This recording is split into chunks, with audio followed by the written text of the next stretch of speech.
নিজের লজ্জাস্থান নিজের হাতে নাপাক নষ্ট করে ফেলো, তোমারে থামাবে কে?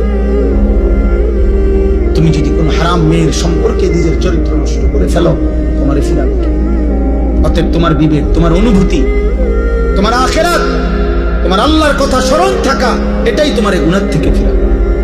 তাহলে আমি কি আর তোমার লগে থাকবো না? তুমি কি আর আমার সাথে থাকবে না? এই জন্য আমরা বিবেক জাগাইতে চাই। একজন হোক, কোনো অসুবিধা নেই। আমি তো ইলেকশন করছি না যে ভাই আপনাদের সবার ভোট দরকার আমার, এবার আপনারা দাঁড়াইয়া মতেন আর বইয়া মতেন, এটা দেখার বিষয় না। ভোটটা আমারে দিয়ে, বিষয়টা কি এমন? কথা বলেন, এই মাহফিলের মাকসাদ এইটা? আখিরাত।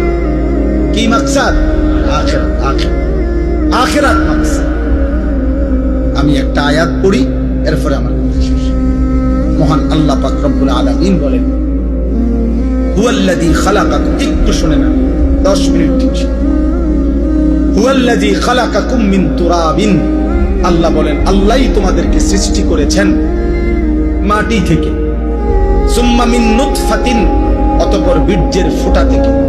সুম্মা মিন আলাকাতিন, অতঃপর জমাট রক্ত থেকে। মহান আল্লাহ পাক আমাদেরকে মায়ের পেট থেকে বের করার আগে 7টা ধাপে সৃষ্টি করেছে, 7 স্তরে, 7টা ধাপে। 1 মাটি, 2 বীর্যের ফোঁটা, 3 জমাট রক্ত, 4 গোশতের টুকরা, 5 হাড্ডির একটা কঙ্কাল, 6 ওই কঙ্কালটার উপরে পরিমিত মাত্রায় গোশত দিয়ে চোখ নাক কান লাগিয়ে শরীর গঠন, 7 রূহ ফুকে দিয়ে মায়ের পেট থেকে। কয়টা হইল? এই মালিক সেই মালিক যিনি চাইলে কোন হও বললেই হয়ে যেত, হইতো না? কথা বলেন। আল্লাহ বলে, বান্দা এ হও, এই কথা দিয়ে আমি তোমারে বানাই নাই, বরং 9 মাস মায়ের অন্ধকার জরাইতে আমি কাউকে না ডেকে, একজন ফেরেশতাকেও না রেখে, আমি মালিক একা আমার কুদরতি হাতে তোমার সাজাইছি।